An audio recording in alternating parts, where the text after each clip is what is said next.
Assalamualaikum warahmatullahi wabarakatuh. Perkenalkan, nama saya Vika Udina, saya dari kelas PGMIC dengan NIM 220103110017. Di sini saya akan menjelaskan tentang konsep MBKM atau kurikulum Merdeka Belajar dengan kurikulum di Amerika Serikat.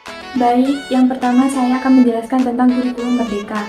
Nah, kurikulum Merdeka ini adalah kurikulum dengan pembelajaran intrakurikuler yang beragam di mana konten akan lebih optimal agar peserta didik memiliki cukup waktu untuk mendalami konsep dan menguatkan kompetensi. Tujuan dari kurikulum Merdeka adalah untuk menyederhanakan kurikulum sebelumnya yang terkesan rumit dan tidak bisa memenuhi capaian kompetensi peserta didik. Metode kurikulum Merdeka itu ada pembelajaran jigsaw, project based learning, model think, fire, share, dan lain sebagainya. Baik, selanjutnya organisasi kurikulum Merdeka. Nah, organisasi kurikulum Merdeka inisiatif pemerintah Indonesia untuk memberikan kebebasan kepada sekolah dalam merancang kurikulum sesuai dengan kebutuhan lokal. Komponen-komponen utama yang melibatkan penguatan karakter, literasi, dan numerasi, serta pengembangan keterampilan abad ke-21. Selanjutnya ada evaluasi. Evaluasi pada pembelajaran kurikulum Merdeka harus dilakukan dengan mempertimbangkan prinsip-prinsip pembelajaran yang mendorong siswa untuk aktif belajar, berpikir kritis dan kreatif, serta mempertimbangkan konteks lokal. Kelebihan dan kekurangan pada kurikulum Merdeka Belajar. Yang pertama, kelebihan. Kelebihan dari kurikulum Merdeka Belajar adalah pembelajaran yang disesuaikan dengan kebutuhan siswa. Dalam kurikulum Merdeka Belajar, sekolah dan guru diberikan kebebasan untuk menentukan kurikulum dan metode pembelajaran yang sesuai dengan kebutuhan siswa. Selanjutnya, kekurangannya itu mengurangi standarisasi pendidikan, memerlukan peran aktif siswa dalam pembelajaran, memerlukan peran aktif guru dalam mengembangkan pembelajaran, dan memerlukan waktu dan sumber daya yang lebih besar. Baik, selanjutnya saya akan menjelaskan tentang kurikulum yang ada di Amerika. Nah, di Amerika itu ada empat jenis kurikulum. Yang pertama itu kurikulum formal dan informal. Contoh kurikulum formal seperti yang kita temukan dalam buku teks. Nah, contoh kurikulum informal adalah apa yang diajarkan pada siswa tentang sopan santun. Nah, yang kedua itu ada kurikulum tersembunyi. Kurikulum tersembunyi dapat didefinisikan sebagai kultur dan nilai yang lebih menonjol yang dianut oleh sivitas akademik, siswa dan juga guru di suatu sekolah. Nah, kurikulum tersembunyi ini mencerminkan ideologi yang dominan dalam suatu sekolah. Selanjutnya, yang ketiga ada kurikulum non.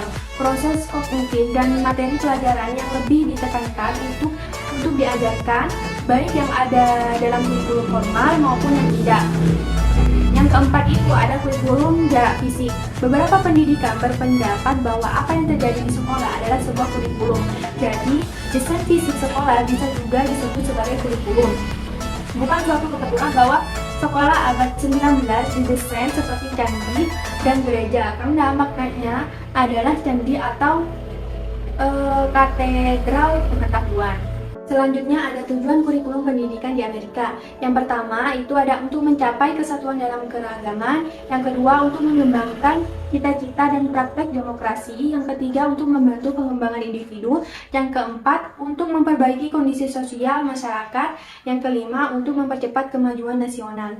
Selanjutnya ada materi pelajaran yang diajarkan, itu ada matematik, reading, spelling, writing, English language, geografi, sejarah Amerika, ilmu pengetahuan sosial, healthy, musik, terus visual art, terus physical education.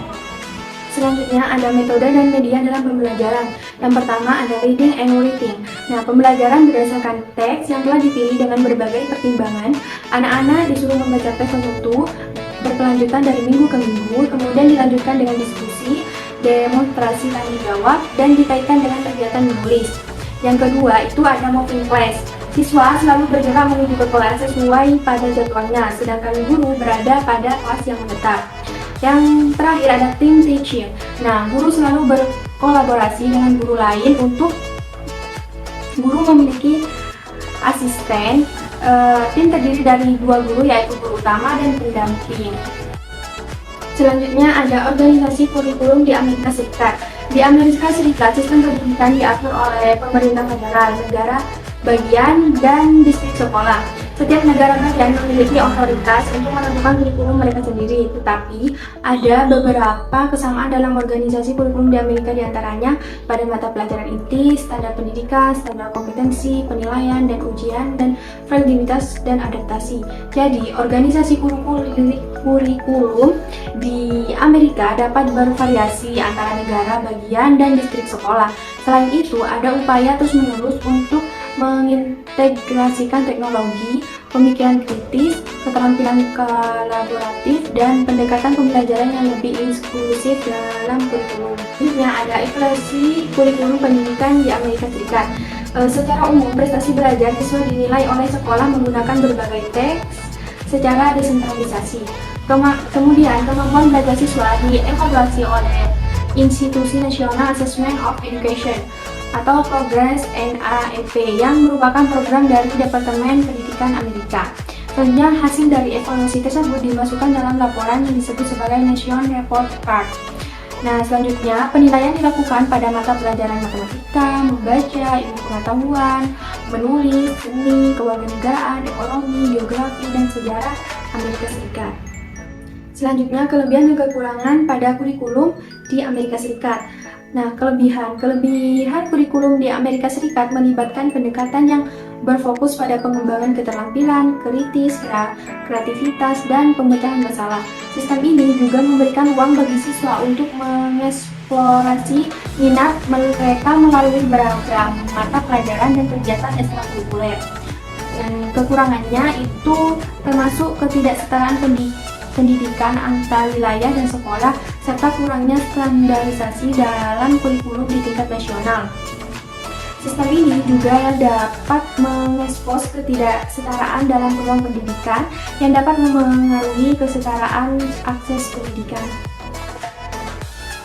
Nah, sekian dari penjelasan saya. Ketika ada kesalahan dalam perkataan saya, mohon maaf. Assalamualaikum warahmatullahi wabarakatuh.